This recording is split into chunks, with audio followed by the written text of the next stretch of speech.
meus amados, mais uma palavra de reflexão.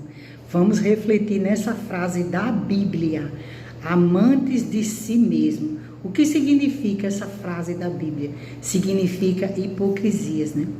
Então, assim, vamos dar exemplos dentro da Bíblia. E o primeiro exemplo é o de Saul. Vamos ler aqui, né? Saul, ele desobedecia às ordens de Deus. E ele dava desculpa para se justificar a Deus.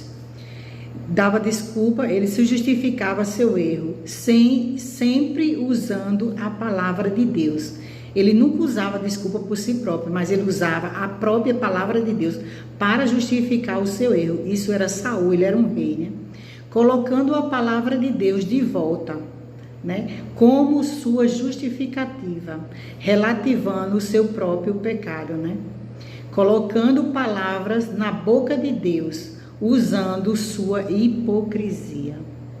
Ele não obedecia a ordem de Deus, mas ele sempre justificava o seu erro usando a própria palavra de Deus, né? Isso é um exemplo que a Bíblia dá. Outro exemplo é o de Davi. Por que Davi substituiu Saul? Saul perdeu o seu reinado. A Bíblia diz que o Espírito de Deus se afastou de Saul por causa da sua justificação dos seus pecados. Ele colocava as próprias palavras de Deus de volta para Deus, justificando o seu pecado. Então o Espírito de Deus viu que ele era hipócrita e se afastou dele, né? E Davi tomou o lugar de Saul. Exemplo, a diferença entre Davi e Saul era que Davi reconhecia quando ele errava. Ele não justificava seu erro, ele pedia perdão.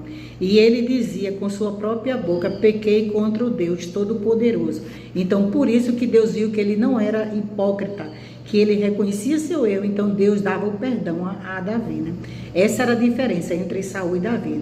Miriam sabia que Deus estava usando Moisés. Outro exemplo da Bíblia. Tudo isso é exemplo da Bíblia.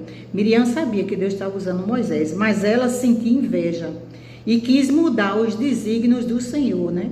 Então ela ficou leprosa porque quis priorizar a sua vontade. Ela recebeu a praga da lepra porque ela quis fazer a sua própria vontade e não a vontade de Deus. Outro exemplo foi Daniel. Daniel, ele sabia que tinha uma lei que não podia orar a outro Deus, né? Mas Daniel, ele orava a Deus, né? Ao Deus vivo. Ele priorizava ao Deus vivo. Ele não questionou quando ele entrou na cova, porque ele sabia que existia a lei. Mas a história diz que o Deus que ele orava era o Deus vivo, o Todo-Poderoso, o Adonai, o Filho Jesus Cristo. Esse é o Deus vivo que a gente tem que buscar prioridade